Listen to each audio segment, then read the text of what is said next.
Mic check 1 2. It's the Y2K collector, and by now, most of you are probably familiar with the fact that the US Copyright Office has rejected the most recent DMCA exemption request that was made in an effort to preserve retro video games. And basically, what this would allow is it would allow anyone who was interested in researching an older game the ability to actually go to a free and open source, similar to how you would go to a library, and to be able to access these games for research purposes. So this has been, in effect, shut down. And this is because of a lot of pushback from the original publishers of these games, whether they be Nintendo, Sega, Konami, whoever. They don't want to provide this free open access to their software because, like any other corporation, they want to make sure that they're charging you for it. Now, they have done certain things. Nintendo has done certain things to ensure that some of their catalog is always available for the average gamer or the casual gamer who may have heard about some of these retro games but never got a chance to experience them during their heyday. And through this, we've seen things like the Nintendo Switch Online Store that has preserved some Nintendo games. And we've even seen some of these licensed mini consoles come out, which have also been home to some of the more popular retro titles. Now, consoles like this and the Switch Online Store are always going to have some of the more popular Nintendo titles. Titles like Super Mario World or Super Mario All-Stars, or one that a lot of Nintendo lovers know about, Super Metroid. These are all common games that a lot of those of you who have grew up with the Nintendo, or maybe you've never grown up with the Nintendo, you have probably heard of these characters. Why? Because Mario and Super Metroid have been able to stay relevant through the multi-generational, developments in Nintendo's ecosystem. We've gotten a Mario on the Nintendo, we've gotten a Mario on the Super Nintendo, the N64, the GameCube, the Wii, Wii U, and now the Switch. So even this generation, despite not many of them not ever owning or even playing a Super Nintendo, they're quite familiar with who Super Mario is. Same thing with Super Metroid.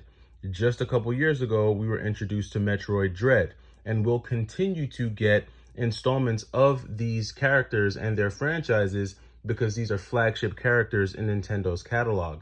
So because of that, it's going to be in Nintendo's interest to ensure that people who play their games and users of their ecosystem always have access to these games so that there's some ability for them to harken back to the origins or the origination of many of these iconic and historic characters. However, you do have another side to Nintendo's catalog, which is not as popular or not as common. Now, I'm a kid who grew up in the 90s. So I grew up watching cartoons like The Adventures of Batman and Robin. And when this game hit the Super Nintendo shelf, this was a huge pickup for me, and there's tons of nostalgia around it. However, it's a long shot that something like this is going to wind up on the Nintendo Switch Online catalog for Super Nintendo. Same thing with Biker Mice from Mars. This was a show that I used to get up every Saturday morning to watch because I thought all the characters were really cool. I thought the enemies were cool.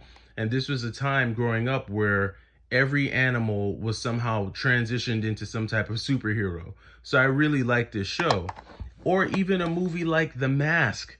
I mean, if you grew up in the 90s, you remember watching Cameron Diaz. Probably the Mask was probably the first movie that you really were introduced to Cameron Diaz.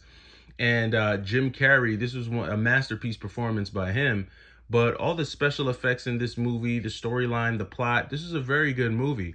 And The Mask was probably my favorite movie as a kid for quite some time, just because of how wacky and zany he was. So these are all games that mean a lot to me, just because these were major moments in pop culture for me. And they mark a time in my childhood that I'll never forget.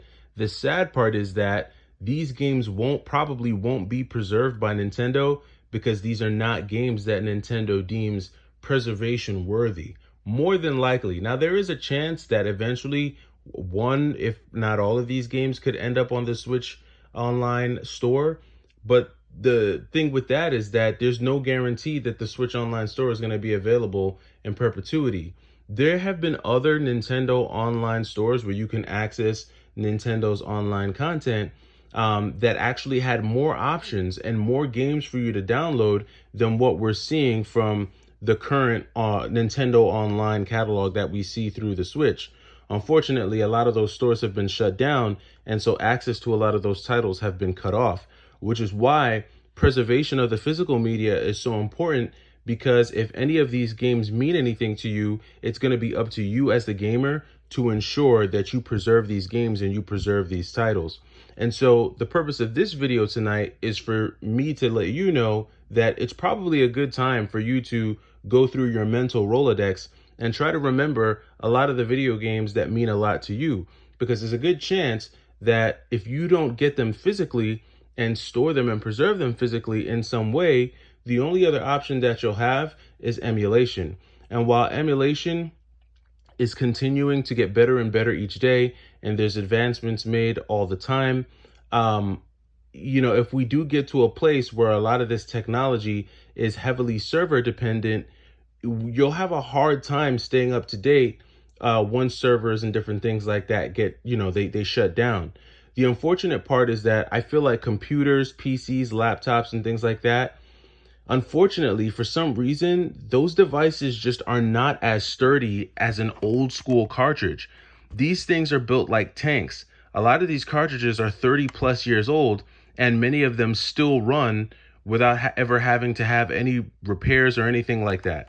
And I know a lot of people tend to say that, old school hardware or retro hardware can be faulty or flunky, but I'll be honest with you, I'd put my money on one of these old school cartridges before I put my money on any laptop or computer that was made in the last 10 years, because as the old saying goes, they just don't make them like that anymore. And so for me, to you, I think now is a good time, like I said, for you to look back and say, okay, what games matter a lot to me? There are some games like Metal Warriors, that kids 20 years from now just won't be able to experience. And Metal Warriors is probably one of the sickest games on the Super Nintendo, but because it doesn't fall within the realm of the iconic Nintendo game with iconic Nintendo characters, it may wind up falling into the abyss of the unknown, in a place where, unless you were someone who grew up in the 90s playing this game, you won't recognize it. Another one, Hagane. Hagane is another game that could be lost forever. As a matter of fact, a lot of people, the casual gamer, probably has never heard of Hagane, just because it's a very niche title. It's a very difficult game, and it's not a game that has all the flash and color. It hasn't been moved to different consoles year after year, generation after generation. And so I think now is a good time for you as a collector. If there are games that you want to preserve, you start thinking about what you want to preserve yourself. I think now is probably a bigger and better time than ever to really tailor your collection. And this is why I say tailor your collection. I'm not a believer in collecting full sets of anything or collecting the entire library for any system. If you choose to do that, that's great on you. More power to you. I'm not hating on that at all. But I think more importantly, now's a good time to start thinking about the games that you actually want to preserve, and to start taking the steps to make sure that you found a way to preserve them. That's really all I got for you for this evening. I know there's been a lot of talk about it, and if you are a part of the retro gaming community and any of these games mean anything to you, I'm sure this is something that's been top of mind. So definitely think about it and make your decision from there. It's the Y2K Collector. If you have not had a chance yet, please go subscribe to my second channel. I have not posted any videos there yet. I'm working on a video that I'll be adding to the channel, hopefully by the weekend. It's going to be a channel that's going to be talking about things completely separate from retro gaming and video games. But I think a lot of the content on that channel, a lot of guys will appreciate. But that does it for me. It's the Y2K Collector. Take it easy.